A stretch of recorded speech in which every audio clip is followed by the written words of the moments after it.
నమస్కారం. మీరు చూస్తున్న టీడీ న్యూస్ కేఎన్ఆర్.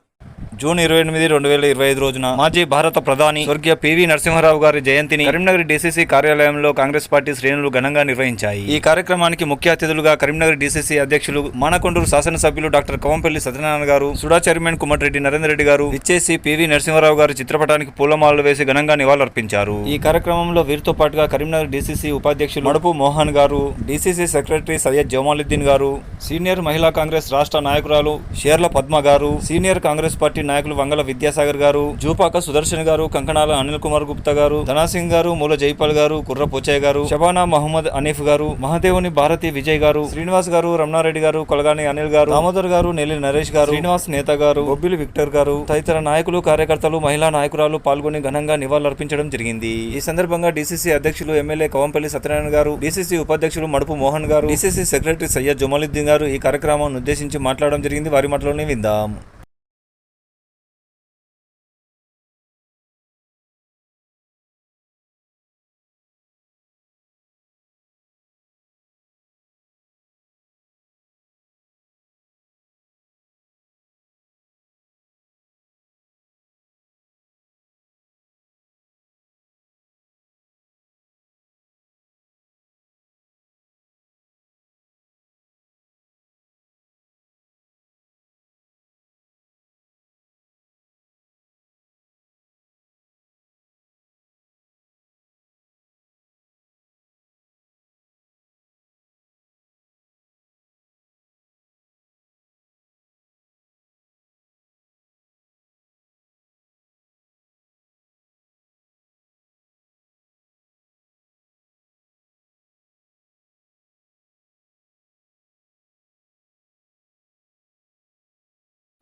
మారుమూల వంగర గ్రామం నుండి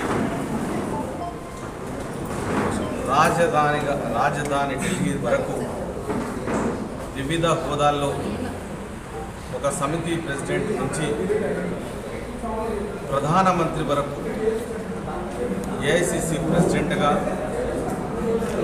తెలంగాణ ఉమ్మడి ఆంధ్రప్రదేశ్ ముఖ్యమంత్రిగా ఎన్నో పదవులకు అలంకారం తీసుకొచ్చినటువంటి మహానుభావులు పివి నరసింహారావు గారి జన్మదినం సందర్భంగా కరీంనగర్ జిల్లా కాంగ్రెస్ పార్టీ కార్యాలయంలో తన 104వ జయంతిని ఘనంగా జరుపుకొని ఆయనకు ఘన నివాళులు అర్పిస్తూ ఉన్నాం. మరి ఆయన చేసినటువంటి సేవలు కానీ ఒక బహుభాషా కోవిదులే కాదు, దేశం అల్లకల్లోలంగా ఆర్థికంగా అల్లకల్లోలమైనప్పుడు ఆర్థికంగా చక్కదిద్ది ఈరోజు దాని ఫలాలను అనుభవిస్తూ ఉన్నామంటే ఆయన కృషి వల్ల ఇది జరగడం జరిగింది. మరి ఈరోజు ఆర్థిక వ్యవస్థ ఎంత అభివృద్ధి సాధించిందంటే పివి నరసింహారావు గారు వేసినటువంటి పునాదుల మీదనే ఆర్థిక వ్యవస్థ నడుస్తూ ఉన్నది. మరి రాష్ట్రంలో ఉన్నప్పుడు భూ సంస్కరణలు తీసుకొచ్చినారు, రాష్ట్రంలో ఉన్నప్పుడు రెసిడెన్షియల్ పాఠశాలను తీసుకొచ్చినారు.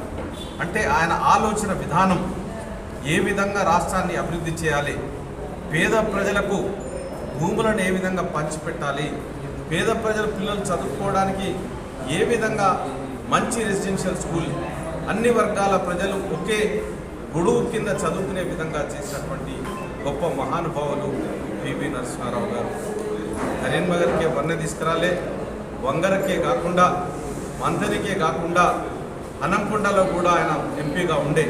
కానీ ఏ పదవులు అలంకరించినా, ఏ ప్రాంతం నుండి అయినా ఆ ప్రాంతానికి, ఆ పదవికి వన్నె తీసుకొచ్చినటువంటి గొప్ప వ్యక్తికి మరొక్కసారి ఘన నివాళులు అర్పిస్తూ సెలవు తీసుకుంటాం. Thank you. ఈ సందర్భంగా ఎమ్మెల్యే కవంపల్లి సత్యనారాయణ గారితో మర్యాదపూర్వకంగా కలుసుకున్న డీసీసీ సెక్రటరీ సయ్యద్ జమాలుద్దీన్ గారు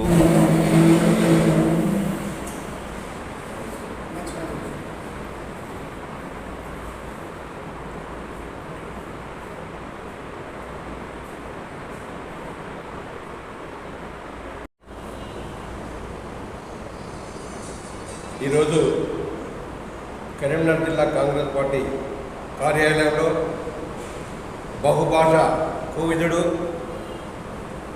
భారత ప్రధానమంత్రిగా పనిచేసి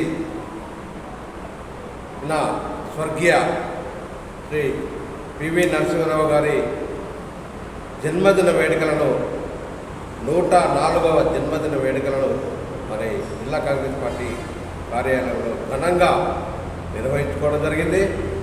మరి వారు చేసిన సేవలను మరొకసారి భావి భారత పౌరులకు తెలియజేయడం, మరి వారు చూపిన మార్గంలో భారతదేశంలో ఉన్న యువతంతా కూడా వారి చూపెట్టిన మార్గంలో నడిచి దేశ అభ్యున్నతి కోసం పాటుపడాలని నిరంతరంగా శ్రమపడే వ్యక్తి. మరి వారి ఆలోచన విధానాన్ని మనం అందరం కలిసికట్టుగా ఇంప్లిమెంట్ చేసి భారతదేశానికి మనము కూడా మనవంతు సహకారం అందించి భారతదేశాన్ని పురోగతిలో పయనింపజేయవలసిందిగా మరి అందరినీ కూడా కోరుతున్నాం. వారికి భారతరత్న పివి నరసింహారావు గారికి మరొక్కసారి 104వ జన్మదిన శుభాకాంక్షలు. మరి నా పేరు మడుపు మోహన్ గారు. నేను జిల్లా పంచాయతీరాజ్ సంఘటన రాజీవ్ గాంధీ పంచాయతీరాజ్ సంఘటన చైర్మన్గా పనిచేస్తున్నాను. మరి జిల్లా కాంగ్రెస్ పార్టీ ఉపాధ్యక్షులను కావున వారికి మరొక్కసారి శుభాకాంక్షలు తెలుస్తున్నాను. ప్రస్తుత డీసీసీ సెక్రటరీ సయ్యద్ జమాలుద్దీన్ గారు కరీంనగర్ సైన్స్ వింగ్ కాలేజీలో ఇంటర్మీడియట్ చేస్తున్న సమయంలో నరసింహారావు గారు విద్యాశాఖ మంత్రి హోదాలో వచ్చారని, అప్పుడు వారిని కలుసుకోవడం జరిగిందని ఈ సందర్భంలో జమాలుద్దీన్ గారు తెలిపారు. पीवी नरसिम्हा राव साहब को पूरे हिंदुस्तान में हर कोई जानते हैं। वो 1921 में पैदा हुए। उनकी इब्तदाई ज़िंदगी बंगारा से शुरू हुई और उसके बाद उस्मानिया यूनिवर्सिटी से लॉ पास हुए। उसके बाद नागपुर यूनिवर्सिटी, बॉम्बे यूनिवर्सिटी से फारिग होकर बहुत सारे लैंग्वेजेस के ऊपर उनको उबूर था, बहुत सारे लैंग्वेजेस जानते थे। उनकी इब्तदाई ज़िंदगी MLA MPC से शुरू हुई और आखिर में आंध्र प्रदेश के सबसे पहले एजुकेशन मिनिस्टर हुए। वो मैं जब कॉलेज में था करीमनगर में, SRR गवर्नमेंट कॉलेज, पुराना कॉलेज, वहाँ पर आए थे। मैं एज ए स्टूडेंट भी मिला उनसे 1967 में। उनसे मुलाकात हुई, बहुत अच्छी तकरीर करे, बहुत अच्छा समझाए कैसा पढ़ना चाहिए, क्या है तालीम कितनी कीमती चीज़ है, ऐसा समझाए। फिर उसके बाद आंध्र प्रदेश के CM चीफ मिनिस्टर, उसके बाद आहिस्ता आहिस्ता उनकी तरक्की और उनका काम डॉक्टर मनमोहन सिंह से और मिलकर यहाँ के इकोनॉमिकल पोजीशन को संभाले। बहुत ही परेशानी थी उस वक्त हिंदुस्तान में, अपना सोना रहन रख कर चला रहे थे उस ज़माने में दौर में। तो इसमें क्या हुआ, मनमोहन सिंह से मिलके और इनकी राय से बहुत सारा सुधार पैदा हुआ हिंदुस्तान में, माशी एतबार से फाइनेंशियल पोजीशन अच्छा हुआ। फिर उसके बाद 1991 में 9वें नंबर यानी 9th नंबर है और प्राइम मिनिस्टर बने। और इस तरीके से उनको एक भारत रत्न का अवार्ड भी मिला। बहुत ही मेहनती थे, गरीबों में अपने कई जायदाद तकसीम करे, ये रिकॉर्ड है। अपने जो भी कई एकड़ ज़मीन गरीबों में तकसीम करने का रिवाज निकाले, उससे पहले रिवाज नहीं था ज़मीनों को तकसीम करना गरीबों में।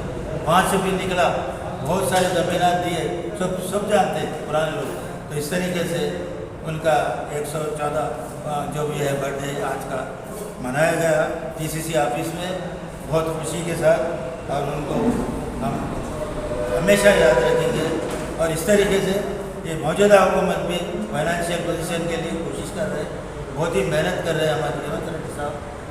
इस तरीके से मैं अपनी तकरीर खत्म करता हूँ। मैं सैयद जमालुद्दीन, करीमनगर DCC सेक्रेटरी। क्या सर? మీరు చూస్తున్నది టీడీ న్యూస్ KNR. ఇది మనందరి ఛానల్. దయచేసి ఈ ఛానల్ను సబ్స్క్రైబ్ చేయండి, షేర్ చేయండి, లైక్ చేయండి. మరిన్ని వార్తలు, వార్తా కథనాలను మీకు అందించడానికి మాకు సహకరించండి. For more videos, for more updates, please subscribe. TD news KNR. అస్సలాముఅలైకుం, నమస్కారం, ధన్యవాదాలు.